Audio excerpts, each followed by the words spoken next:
오늘 본문 사무엘상 21장 10절에서 15절 말씀을 중심으로 위기, 그리고 품격, 그리고 반전이라고 하는 제목의 말씀을 여러분과 좀 나누고자 합니다. 10절 말씀에 보니까 그날에 다윗이 사울을 두려워하여 일어나 도망하여 가드 왕 아기스에게로 갔다, 이렇게 말합니다. 왜 사울을 두려워하기 시작했는가? 사울의 마음속에 다윗을 향한 시기심이 들기 시작했습니다. 사울이 죽인 자는 천천히요, 다윗을 죽인 자는 만만이라 라고 하는 노래들이 국민들 사이에서, 백성들 사이에서 울려 퍼지기 시작하자 사울은 그렇게도 신망하고 그렇게도 아끼던 다윗을 미워하고 그를 공격하기 시작합니다. 그를 죽이려고 하는 것입니다. 그런 위기를 만난 영웅 다윗이 누구에게로 도망을 가느냐 하면 가드 왕 아기스에게로 갔다, 이렇게 말합니다. 이렇게 읽으면 이 사람이 누군지 잘 모르겠죠? 이 가드는 블레셋의 가장 큰 도시 중에 하나, 5 성읍 중에 하나를 가리킵니다. 그러니까 지금 다윗이 어디로 간 거냐면 블레셋으로 간 것입니다. 도망을 쳐서요. 여러분, 블레셋 하면 생각나야 할 사람이 한 사람 있습니다. 골리앗이 어느 나라 사람입니까? 블레셋 사람인 것입니다. 한번 생각해 보십시오. 그 나라의 장수를 죽였던 다윗입니다. 근데 어디까지 도망을 가야 하느냐 하면 자기 나라에서는 생존할 곳이 없는 것입니다, 다윗이. 그래서 자기가 죽였던 그 장수의 나라 블레셋까지 도망을 간 것입니다. 그런데 그곳에서도 다윗은 유명 인사 아니었겠습니까? 우리나라에 가장 거대했던, 전설과도 같았던 장수 골리앗을 죽이고, 그리고 우리나라에 수많은 패배를 경험하게 했던 다윗이라고 하는 장수의 이야기는 그 나라에도 파다했을 터이니 그 블레셋에서도 다윗이 숨을 장소가 없었던 것입니다. 그래서 신하들이 그 다윗을 붙잡아 아기스라고 하는 가드 왕 아기스에게 데리고 온 장면입니다. 여러분이라면 그 다음 본문을 읽기 전에 다윗이 그 앞에서 어떤 모습을 보였을 것 같습니까? 아니, 어떤 모습을 보여야만 했을 것 같습니까? 그렇게 당당했던 다윗이라면 비록 도망자의 모습으로 블레셋에 도망쳐 왔다가 왕에게 잡혀왔다고 할지라도 조금 당당하게 나 이런 사람이요 라고 말하고 그의 모습을 당당하게 설명할 수 있는 사람임직해 보이지 않습니까? 근데 전혀 다른 이야기가 오늘 성경에 기록되고 있습니다. 12절부터 제가 읽어갑니다. 다윗이 이 말을 듣고 그의 마음에 두고 가드 왕 아기스를 심히 두려워하여 그들 앞에서 그의 행동을 변하여 미친 채 하고 대문짝에 그적거리며 침을 수염에 흘리매 아기스가 그의 신하에게 이르되 너희도 보거니와 이 사람이 미치광이로다. 어찌하여 그를 내게로 데려왔느냐? 내게 미치광이가 부족하여서 너희가 이 자를 데려다가 내 앞에서 미친 짓을 하게 하느냐? 이 자가 어찌 내 집에 들어오겠느냐 하니라. 아멘. 다윗이 어떻게 했다고요? 스스로 미친 채 했다는 거예요. 그러면서 몸을 대문짝에다 그적거리고 아마 입을 헤헤 벌려서 침이 줄줄줄 수염에 흘려내리게 했단 말이에요. 여러분, 이게 바로 전에 우리가 그리고 있었던, 우리가 경험했던 다윗의 모습이냔 말이죠. 이런 위기 앞에, 이런 고난 앞에 이렇게 미친 척해서 자기의 생명을 보존하려고 하는 이런 장수였냔 말이죠. 다윗의 이미지가. 이게 오늘 본문의 이야기입니다.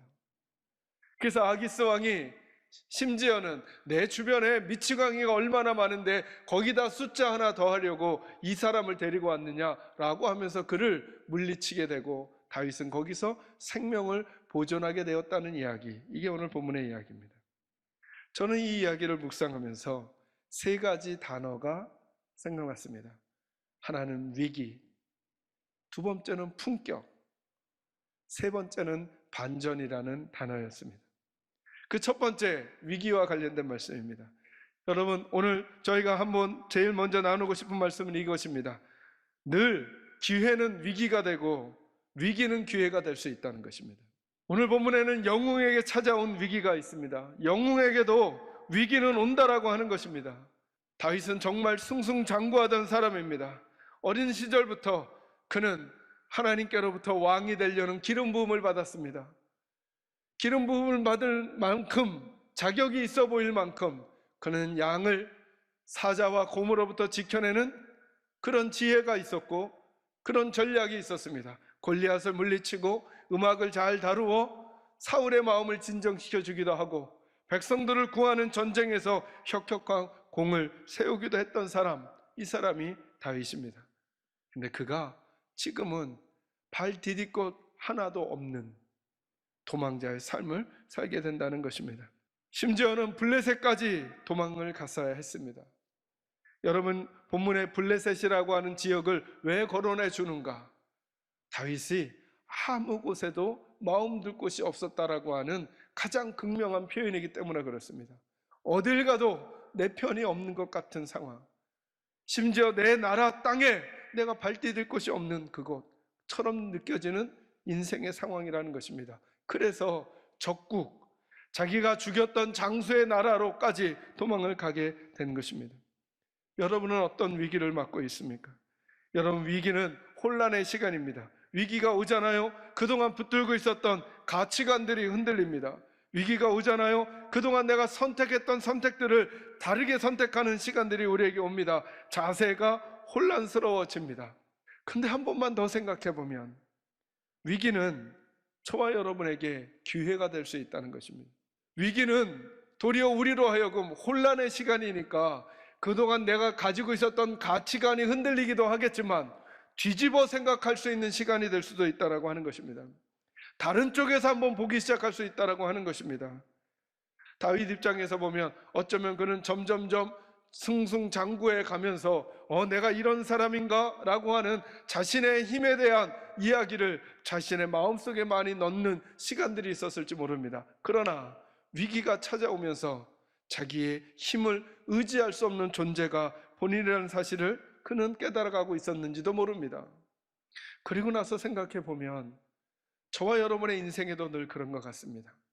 다윗에게 승승장구는 기회였듯이, 그러나 그가 지금 다시 위기를 맞듯이 어쩌면 그의 기회가 골리앗을 이긴 그 사건이 백성들로부터 사울이 죽인 자는 천천히요 다윗이 죽인 자는 만만이다라고 칭송을 받을 때 그는 왠지 마음 한켠에서는 뿌듯했을지 모릅니다. 그 기회가 그를 도망자로 전락시키는 위기가 되어버리고 말았던 거죠. 그렇다면 동시에 오늘 저와 여러분에게 찾아온 위기도 기회가 될 수 있지는 않겠냐는 것입니다. 여러분, 오늘 교회들은 위기를 맞고 있습니다. 그죠? 함께 모여 예배할 수 있었던 이 시간에 예배하지 못하는 위기를 맞고 있습니다. 언제부턴가 사회가 우리에게 따가운 시선을 보냅니다. 이 코로나 상황에 왠지 교회는 사회의 걱정거리처럼 아마 오늘 주일은 더 많은 따가운 시선이 교회들을 향해 있을 것이고 이따 오후에는 아마도 그런 표현들이 교회를 향해 쏟아지게 될지도 모릅니다. 우리는 위기를 맞고 있습니다. 그래서 왠지 우리들은 이런 말을 하고 싶습니다. 왜 자꾸 우리 교회만 가지고 그래? 교회 말고 더 염려가 될 때가 많은데 왜 우리 교회만 가지고 그래? 라고 하는 말을 하고 싶어지는 위기를 우리는 만나고 있습니다.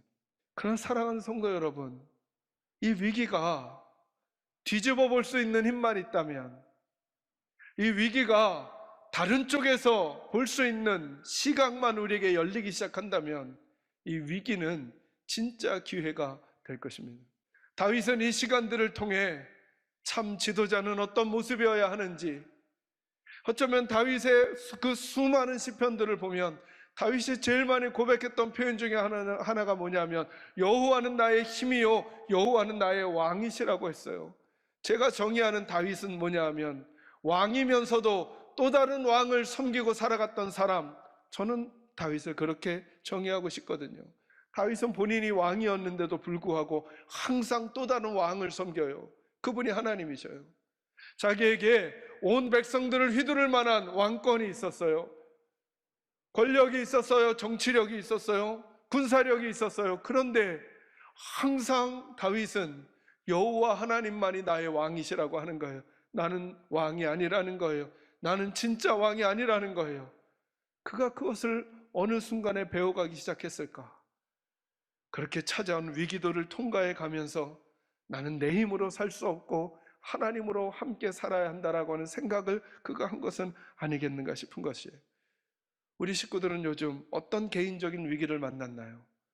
어떤 가정적인 위기를 만났습니까? 우리 교회는 어떤 공동체의 위기를 만났습니까?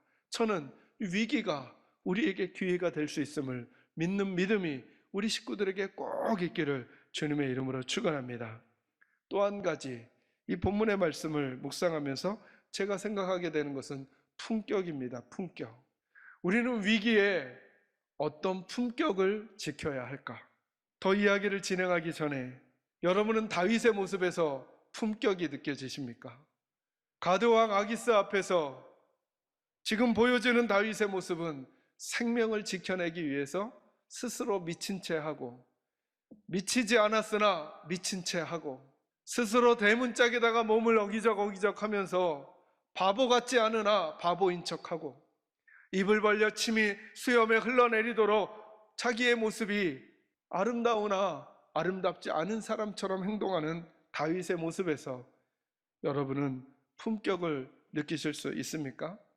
아니, 이제 이렇게 한번 질문하려고 하는 것입니다. 우리가 생각하는 품격은 무엇입니까? 내가 하고 싶은 대로 하는 그것이 품격인가? 아니면 하나님의 목적을 위한 선택으로서의 모습이 우리의 품격일까? 다윗은 미친 채 하면서 그 시간을 보냅니다. 굳이 그럴 필요가 있었을까요? 당장 죽더라도, 아니, 다윗에게는 그럴 만한 용기가 충분히 있었던 사람 아닙니까? 소년이면서도 골리앗 앞에서도 생명을 두려워하지 않고, 너는 칼과 창으로 내게 나아오지만 나는 만군의 여호와의 이름으로 내게 나아간다 하면서 칼을 든 장수에게로 뛰어가던 다윗 아닙니까? 그에게 용기가 없었을까?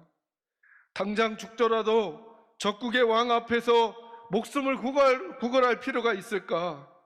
아니, 구걸하는 방법이 미친 채 하는 거 말고도 다른 방법이 있었을 텐데 굳이 이렇게까지 했을까? 아니, 한 번만 더 생각해 보면, 여러분, 만약에 여기서 생명을 연장하더라도 시간이 지나고 나면 이 사건은 사람들에게 소문처럼, 그리고 전설처럼 기억이 될 텐데, 나중에 왕이 되더라도 그때 그렇게 다윗은 비굴했어, 비겁했어 라고 하는 자기 인생의 오점이 될 만한 사건인데 이렇게 할 필요가 있었을까? 그렇게 한 것이 후에 다윗의 발목을 잡는 것은 아닐까라고 하는 여러 가지 고민이 가능할 텐데, 다윗의 선택은 무엇이었습니까? 그는 미치지 않았으나 미친 채 하고, 그는 아름다운 사람이나 아름답지 않은 척하고, 왠지 자기가 고집해도 될 것 같은 것들을 고집하지 않는 시간을 갖고 있었다는 것입니다. 그러면서 저는 요즘 우리 교회의 품격은 무엇일까라는 생각을 하게 되었습니다. 저는 다윗의 미친 채가 우리들의 선택이 되어야 하지 않을까라는 생각을 하게 되었습니다. 맞아요. 사회가 아무리 그러더라도 교회는 교회의 갈 길을 갈 것입니다. 우리는 함께 모여 예배할 것입니다 라고 말하는 것, 그리고 그렇게 고집하는 것, 사회를 향해 같이 손가락질을 하고 싸우고 항변하고 다투는 것, 우리가 지켜내야 될 품격처럼 보이지만, 왠지 제게는 다윗의 이 글을 읽으면서 미치지 않았으나 미친 척 해주고, 아름다우나 아름답지 않은 척 해주고, 그리고 이 시간을 보내야만 하는 다윗의 그 비참함과 비굴함과 무너짐이 어찌 보면 오늘 우리 교회들이 가져야 될 품격이 아닐까. 누구나 모두에게 강요할 수 있는 이야기는 아니지만, 저는 적어도 우리 계산제일교회 식구들은 이런 일들 때문에 여러분은 직장에서 혹은 옆에 분들에게 교회가 왜 그러냐는 말을 듣게 될지 모릅니다. 그때 왜 우리만 가지고 그래? 라고 항변하기보다는 저는 우리가 져주면 어떨까 싶습니다. 우리 할 말이 있습니다. 그러나 져주는 것입니다. 도리어 요즘 우리의 목소리를 낮추는 것입니다. 도리어 우리가 싸우지 않는 것입니다. 우리 가슴은 터질지라도, 나는 이런 사람이 아닐지라도 도리어 사회 앞에, 이웃들 앞에 우리가 져주고 목소리를 낮춰주면 안 되겠냐는 것입니다. 어떻게 이럴 수 있을까? 왜 다윗은 미친 채 하면서도 이 시간을 보내야만 했을까? 순간의 명예를 지키고 그의 생명을 버리는 것이 낫지 않았을까 싶지만, 제가 다음 주에 이 본문의 말씀과 연관된 다른 것을 좀 더 여러분과 나누게 될 텐데요, 다윗이 왜 그랬는지를 우리는 알 수 있어요. 다윗은 그 순간에 하나님을 신뢰했던 거예요. 이 시간이 지나 하나님의 시간이 올 때까지, 하나님의 약속이 실현되는 그 시간이, 내게 기름 부으심을 허락하신 하나님이 나를 왕으로 삼으실 그날이 올 때까지 내가 이 부끄러움의 시간, 내가 이 져주는 시간, 내가 이 비굴한 시간을 묵묵히 감내하면서 걸어가 끝내 주님의 약속을 실현하게 되는 그날을 볼 것이라는 소망으로 그는 이 시간을 버텨내고 있는 것입니다. 저는 저와 여러분에게도, 우리에게는 처음 맞는 이 시간들이지만 이 시간들 속에 우리가 하고 싶은 말, 우리가 주장하고 싶은 말, 다투고 싶은 마음들을 접으시고, 맞아요, 따가운 시선을 받는 우리가 좀 더 죄송한 마음으로, 져주는 마음으로 목소리를 낮추고 다투지 않으면서 그렇게 휘둘리며 이 시간을 보낸 이후에 하나님이 우리에게 무엇을 가져오시는지를 보게 되는 지혜가 저와 여러분에게 있기를 주의 이름으로 축원합니다.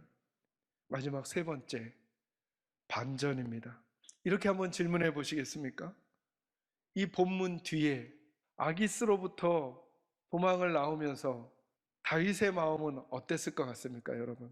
비참하고 억울하고 한스럽고, 아니 하나님이 원망스럽고, 내가 그동안 한 게 뭔데, 내가 골리앗을 물리치고 이스라엘 백성들을 위하여 싸워주고 승리하고 사울을 위해서 정성껏 섬긴 것밖에 없는데 내가 이런 식으로 하면서까지 살아야 할까라고 하면서 자기 한탄을 했음직하지 않습니까? 그런데 다윗의 반전이 있습니다. 어디냐면 여러분, 본문의 말씀을 표시하시고 시편 34편으로 오시기 바랍니다. 하나님, 어떻게 이럴 수 있습니까? 제가 이렇게 미친 채 하면서까지 살아야 합니까? 하나님, 제가 어떻게 이렇게 살 수 있겠습니까? 라고 한탄하는 시인지 제가 여러분에게 읽어드립니다. 1절, 내가 여호와를 항상 송축하며 내 입술로 항상 주를 찬양하리이다. 내 영혼이 여호와를 자랑하리니 곤고한 자들이 이를 듣고 기뻐하리로다. 나와 함께 여호와를 광대하시다 하며 함께 그의 이름을 높이세. 내가 여호와께 간구하며 내게 응답하시고 내 모든 두려움에서 나를 건지셨도다. 그들이 주를 앙망하고 광채를 내었으니 그들의 얼굴은 부끄럽지 아니하리로다. 이 곤고한 자가 부르짖음에 여호와께서 들으시고 그의 모든 환난에서 구원하셨도다. 여호와의 천사가 주를 경외하는 자를 둘러 진치고 그들을 건지시는도다. 너희는 여호와의 선하심을 맛보아 알지어다. 그에게 피하는 자는 복이 있도다. 아멘. 여기까지만 읽고요, 여러분, 신세를 한탄하는 것 같습니까? 아니면 하나님을 노래하는 것 같습니까? 후자 같죠, 그죠? 그럼 뭐라고 말하느냐 하면 여호와의 선하심을 맛보아 알라는 거예요. 아니, 지금 방금 전에 어떤 일이 있었는데요? 미친 채 하고 나온 건데요.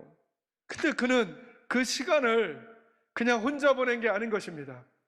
그러나 하나님 때문에 미친 채 한 것입니다. 여러분, 하나님 때문에 져주십시오.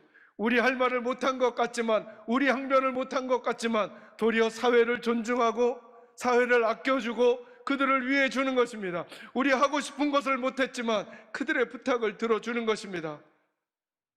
희한하죠? 다윗에게 반전이 있었어요. 그 미친 채 하는 시간을 보내면서 그는 하나님의 선하심을 알게 되었습니다. 그래서 9절에 이렇게 말하죠. 너희 성도들아 여호와를 경외하라. 그를 경외하는 자에게는 부족함이 없도다. 젊은 사자는 궁핍하여 줄일지라도 여호와를 찾는 자는 모든 좋은 것에 부족함이 없으리로다. 그는 미친 채 하는 그 시간을 통해 지나가면서 알게 되었어요. 젊은 사자는 굶주리는 날이 있겠지만 하나님을 의지하는 자, 하나님을 찾는 자에겐 끝내 하나님은 좋은 것 주시는 분이야 라고 하는 그의 반전을 우리에게 보여주고 있는 것입니다.